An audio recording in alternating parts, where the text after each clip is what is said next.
Rencontre africaine, l'entretien.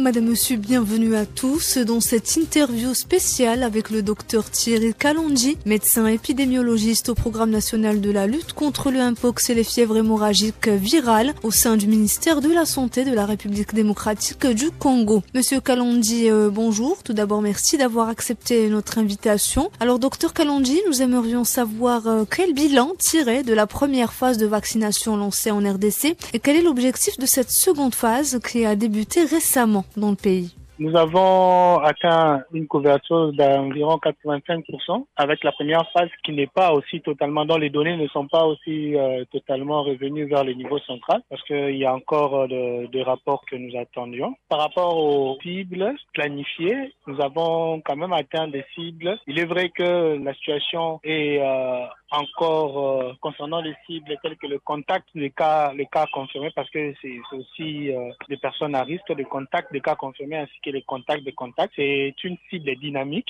qui va avec le nombre de nouveaux cas. Donc c'est ce qui aussi amène à ce que nous ayons tous les impacts par rapport à la vaccination. Alors que ce soit pour la première ou la deuxième, l'idée comme c'est une vaccination réactive, l'idée est vraiment de susciter une immunité chez des personnes à risque et à la longue, bien sûr, une immunité qui peut permettre de contrôler l'épidémie et surtout la transmission interhumaine. C'est ça, en fait, l'idée ou l'objectif poursuivi pendant les deux vagues de vaccination actuelles. Et il y a aussi une chose qu'il faudrait peut-être ajouter, c'est que au vu des ressources que nous avions en termes de vaccins, c'était pas possible de faire tous les pays. Ce n'est même pas possible au moment où nous parlions. Mais du moins, on a essayé de réviser pour remettre Kinshasa, parce que Kinshasa maintenant comme capitale, il y a aussi beaucoup de cas de monkeypox, pour mettre Kinshasa sur la liste de provinces qui doivent bénéficier de cette vaccination. Docteur Kalonji, peut-on dire que la première phase de vaccination a été réussie? À cet instant, ce serait très audacieux et je ne reposant peut-être pas sur le base scientifique pour répondre à cette question-là. Au vu que quand quelqu'un est vacciné, on a en moyenne besoin de 2 semaines pour que cette personne puisse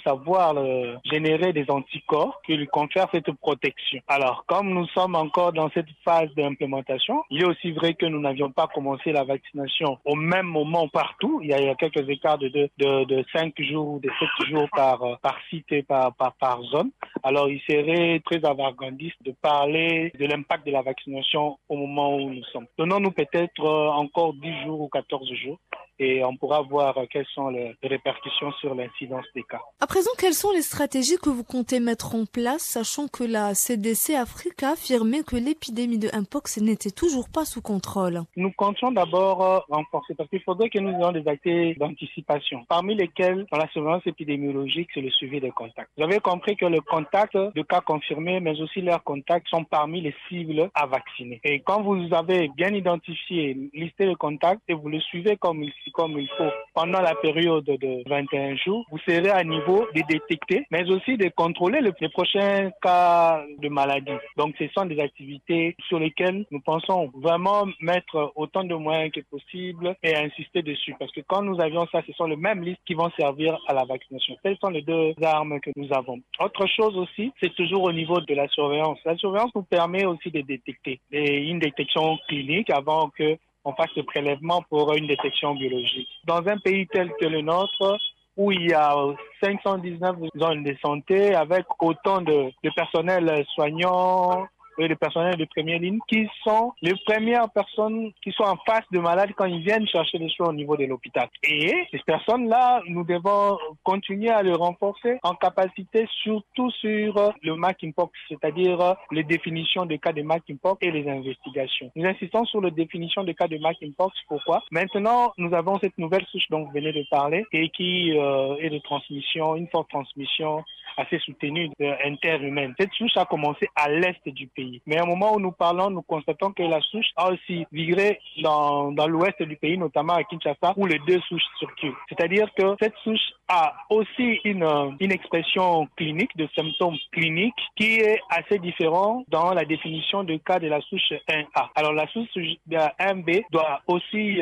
avoir une définition des cas qui va avec, et cette définition des cas doit aussi être vulgarisée autant auprès de personnel soignant donc dans le milieu hospitalier, mais aussi dans la communauté. communauté. Et dans la communauté, c'est aussi un autre renforcement où nous voulons, c'est la surveillance à base communautaire. La surveillance à base communautaire, notamment avec les agents communautaires que nous appelons ici les relais communautaires, ce sont les mêmes qui nous aident aussi à suivre le contact pendant la période de 21 jours et ce sont aussi les mêmes qui nous aident à faire les visites à domicile chaque jour, histoire de non seulement de sensibiliser le ménage, le membre de ménage sur la maladie, mais aussi de voir s'il n'y a pas de nouveaux cas. Donc c'est une surveillance active et qui nous aide à avoir des cas. Donc telles sont les stratégies que nous pensons renforcer pour arriver à aboutir à quelque chose d'assez bien pour contrôler le monkeypox en RDC. Enfin, pour finir, Dr Kalonji, quelles sont peut-être les recommandations que vous pourriez donner à tous ceux qui nous écoutent? La première recommandation, ce serait d'abord que chacun soit responsabilisé. Parce que nous le disons toujours que la maladie commence dans la communauté. Et la maladie commence auprès d'un individu. L'individu, qu'il soit adulte ou qu'il soit jeune et sous supervision d'un adulte, ils doivent connaître les numéros verts, quel que soit le pays. Ils doivent alerter quand ils ont vu qu'ils ont des signes de monkeypox qui peuvent se résumer par une fièvre, mais aussi des éruptions cutanées de forme vésiculaire-pustuleuse qui vont devenir des croûtes. Ça, c'est la première chose, c'est cette responsabilisation pour alerter et puis prendre maintenant de précautions. Quelles sont d'autres précautions qu'il faudrait prendre? Que ce soit la forme 1A ou 1B que nous avons ici en RDC, la première de précaution, c'est que quand quelqu'un présente des signes, la personne, en tant que responsable ou si c'est un enfant, ses responsables doivent l'isoler. L'isoler, c'est-à-dire le mettre à l'écart, une certaine distanciation physique. Et la mise à l'écart, ça commence d'abord au niveau du ménage. Et puis après qu'on est alerté dans le système de santé, un établissement de soins ou une structure sanitaire, là, la structure sanitaire, avec tout le mécanisme de mise en place pour la riposte, viendra pour évacuer la personne et aussi la mener dans un centre où on peut lui donner un traitement, où on peut l'isoler. Le troisième volet consiste maintenant à des mesures de prévention personnelles qui sont liées aux mesures de prévention et des contrôles.